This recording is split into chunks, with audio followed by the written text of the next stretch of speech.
Hey everyone, it's Strange Michael. I hope you're doing well today. I have a review here for a movie on the Hidden Horrors segment, which are basically films that I recommend that I think don't have the following or the notoriety that they absolutely deserved. This is a movie that I saw last year for the first time ever. It's a 1979 film. It's about an hour and a half long. It comes from the director of like the first 5 Puppet Master movies for the same company called Full Moon Features. This is one of my new favorite hidden gem slasher finds that I've never seen before. I used to see this all the time sitting at a Hollywood Video when I was a kid, and the poster looked so similar with the blue color and stuff to another Tobe Hooper film called The Funhouse, and I always thought it was going to be some kind of ripoff of that. Saw The Funhouse, was never a fan of that 5, 6, 7 years ago. But this movie I always missed and genuinely forgot about it as I got older. Finally saw it for the first time, like I said, last year, and it was an absolute masterpiece classic. Aside from a couple of problems and complaints I have that this is a spoiler-free review, I can't go into those things too much. But this is a movie that I recommend highly, again, for the Hidden Horrors channel, and that is Tourist Trap. This is a VHS-looking display box that happens to come with an unrated cut of the film, which doesn't look much different from the regular cut I saw last year. But I love the movie so much I had to buy it. It also came with a little figurine. The movie's in and out of print very often, so you might want to just wait off. Maybe you could buy this as a collector, as a fan. I really, really love this movie. My mom had never seen this, matter of fact, and I showed it to her about 2 weeks ago when I watched it again, and even she was like, this is an absolute hidden gem. It's one of those movies like Phantasm that you could usually, if you were my age in the 90s, find at like a Blockbuster or a Hollywood Video, and the poster looked cool enough to make you want to try it out, and then you just got obsessed with it. It was such a classic. There's not really much blood, to this movie. There's not really, as far as I remember, any nudity. But let me tell you, this is one of my favorite slasher films ever. It's easily in like my top probably 25 of all time, 20, somewhere in there. That's coming from the experience and the knowledge of a lot of slasher movies as a big fan of slasher movies. I love it. The biggest name you'll know in this kind of no-name movie is Chuck Connors from a TV show called The Rifleman, which was very popular. Chuck Connors was a big Western actor that a lot of people knew, and he's amazing in the movie. He is absolutely amazing in the film, and he has a lot of hats he has to wear, to be honest with you, and he's very worrisome and very endearing at the same time, and his charm just shows through the entire film. This is his movie as far as I'm concerned. Anyway, what is Tourist Trap about? Basically, a group of teenagers, young people, probably late 20s, somewhere in there, they get stranded one day, and they run into Chuck Connors, who happens to run a museum locally that used to be very popular, but now it's not near the main highway anymore, where people used to have to drive through as a tourist trap to stop in on their way to whatever location they were going to. And it's a little like Western-themed museum with animatronics and stuff that move around, a lot of mannequins, that kind of thing.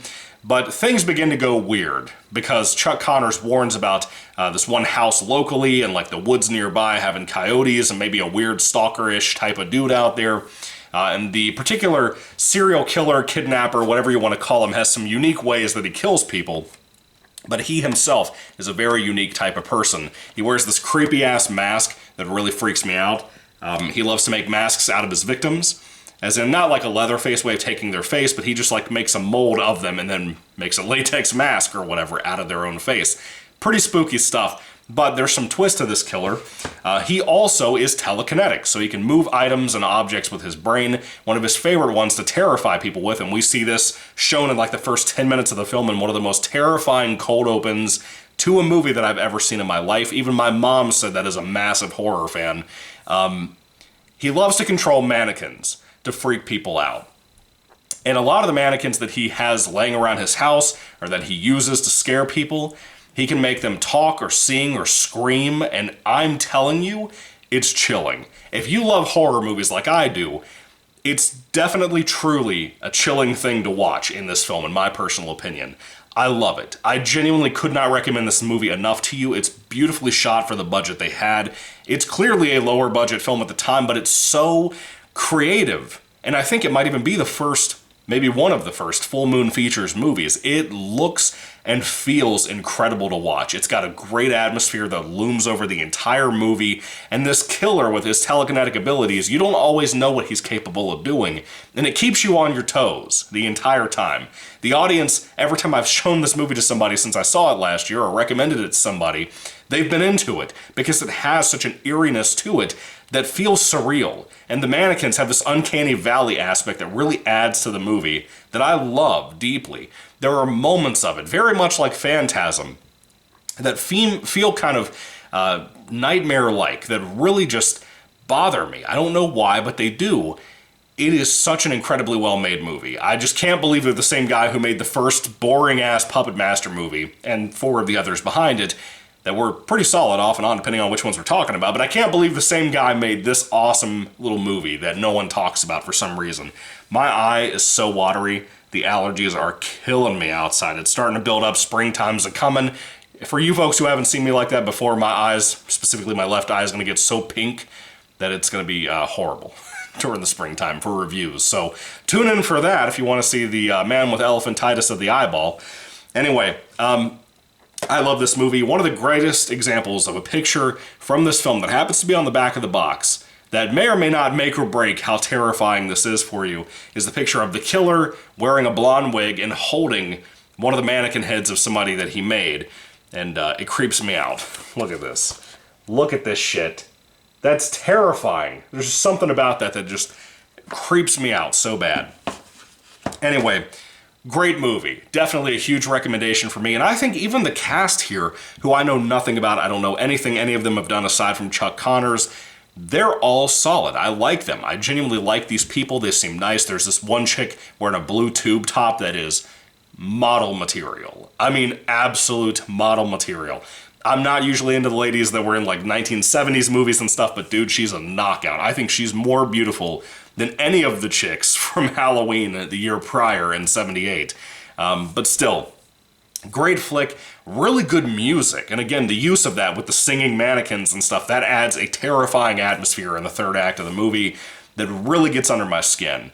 But Chuck Connors, dude, his performance here, wonderful. Chef's kiss, man. He's just freaking great. I couldn't recommend it enough if you haven't read it or watched it before. It really is going to be one of those things that I think most people that watch this channel and love slashers will love this movie if you haven't seen it yet.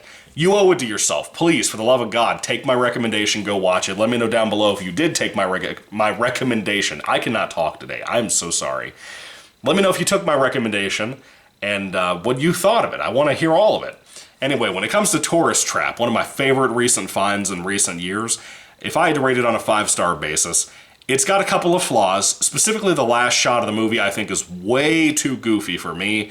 I kind of don't understand it, but at the same time, the rest of it, if we had cut off that last shot of the movie, that last little moment, that last like 10 seconds of the movie, it would have been a 5 out of 5, but I can't give it that. Aside from that, I have some smaller nitpicks involving continuity throughout the movie.